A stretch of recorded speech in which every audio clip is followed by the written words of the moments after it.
All right, y'all. Welcome back. So I think it's safe to say we're all looking to eat good, right? This holiday season. So I'm happy to share with our audience our next guest. But first, tell me, Anthony, what are some of your favorite foods there? My go-to is the fried chicken, Okay. the greens, the collard greens. I call them collard greens, and the mac and cheese. Okay. Phenomenal. You've been talking about the mac and cheese, so when I get back up top to Minnesota, I gotta check it out. All right, y'all, let's welcome Gerard Klass, owner of the Soul Bowl. Let's go. Hey, thank you guys so much for having me. I'm excited. Yeah, I'm excited too. I've been hearing a lot of great things about your multiple spots, so I'm just excited to learn more. And your restaurant is actually known to have a creative spin on traditional soul food. So talk about, what kind of sets you apart from all of the other soul food locations there in the Twin Cities. Yeah, we really wanted to put soul food under the microscope and be able to look and see what were the reasons why soul food wasn't growing. And so we started to look at things like technology and, having your Instagram up and your website dope and good content, which you know all about. And then also thinking about the food and, soul food gets this stagnant to be unhealthy. And so we wanted to have a lot of items that were plant-based just naturally on our menu. And so I wanted to do my spin in the fast casual space to say, how do we, remix soul food and be able to reimagine it in a way that is Instagram worthy, that looks good and makes you feel good as well. Yeah, I like that. Dude, yes. The food is fire. It's fire for sure. So you actually started this from a series of pop-up shops and Kickstarter campaigns with the goal of 100K. Take us through that. Yeah, so I was a corporate chef traveling across the nation, opening restaurants. And one of the spaces I landed in was Miami in Coral Gables, Florida. Amazing time. And there was a chef doing a pop-up. And I never heard of a pop-up. And so we went to check it out. I always try to look for dope restaurants when I'm on the road.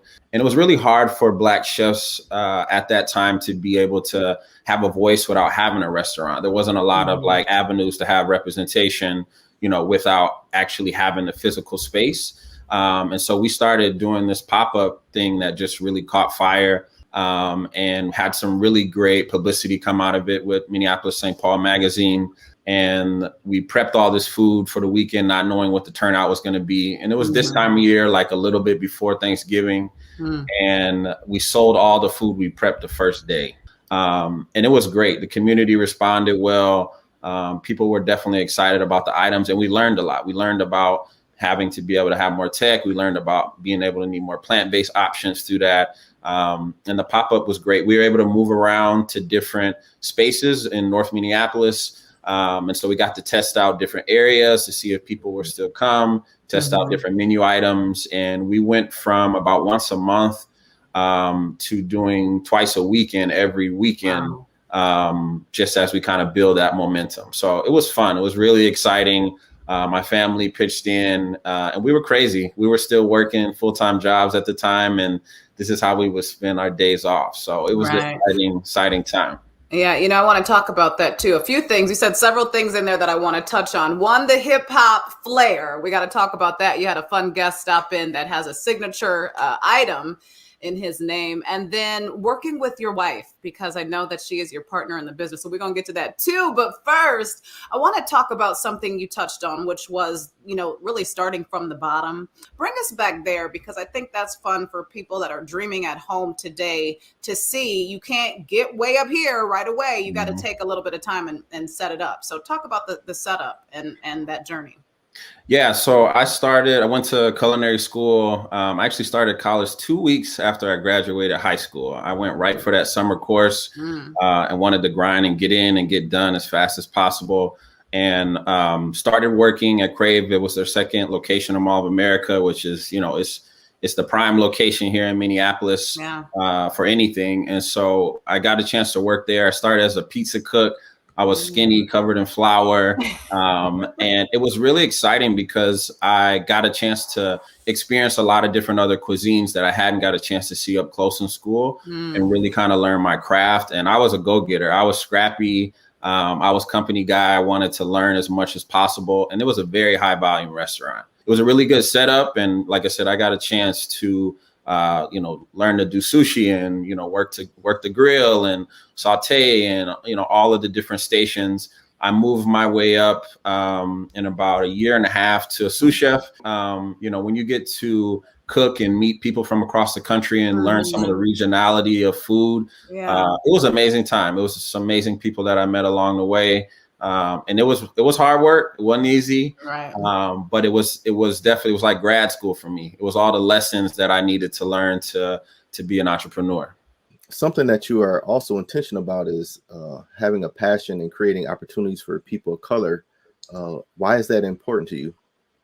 Yeah, when I was in college, I was living in North Minneapolis, and I was like, man, I want to really get an opportunity to work in a restaurant. You're strapped with that fresh degree. The world is your oyster, and there was no restaurants to work in at that time. If I could see somebody else doing this, how much easier would it have been? And I think, it's an industry that we see a lot of people dibble and dabble in that provides some stability financially for them. And so I wanted to be able to create opportunities for people who look like me to not only have that stability, but show them how to grow. So we have a lot of people who started out working pop-ups for me that are managers now, that are salaried managers, and we create that training tracks for them. And you get to see the effects. One of the things that I will never forget is our first manager meeting. We pulled up and it was like me and my wife's car and maybe one employee.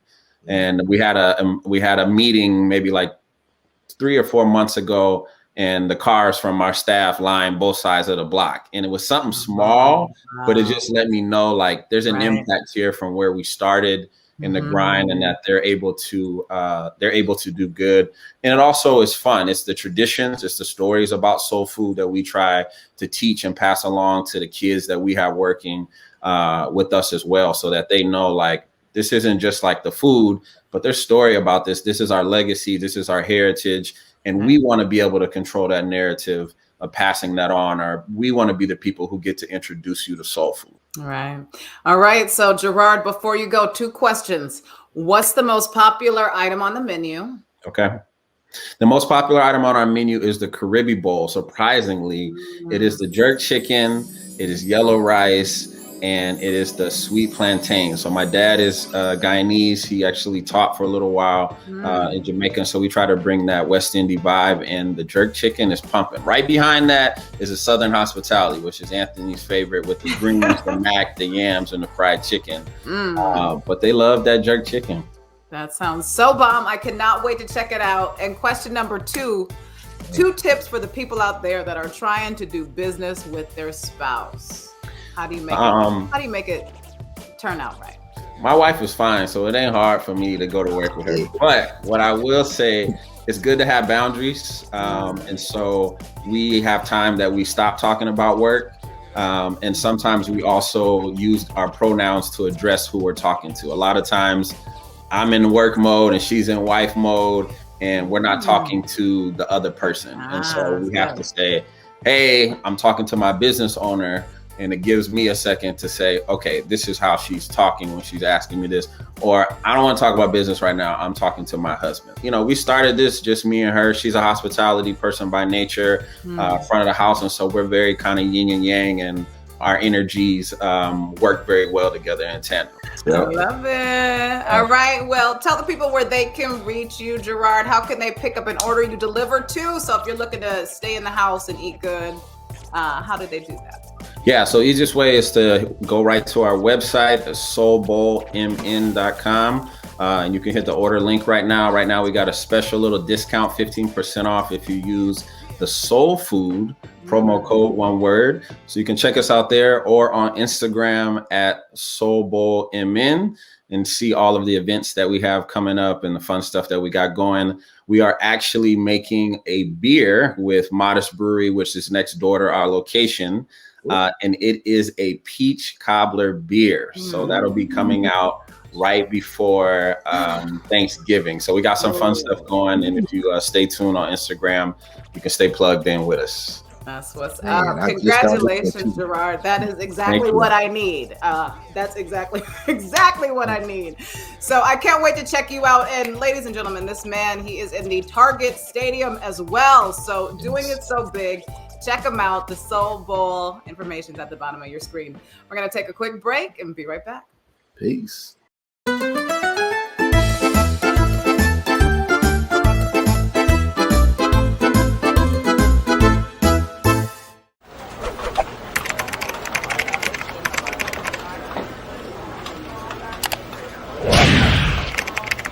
I'm AJ Aquia Johnson, and I help people rock their better. I help people connect with their happy.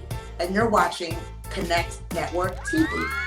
Hi, I'm Dondre Whitfield. And go check out my book, Male vs. Man. And you are watching the Connect Network TV.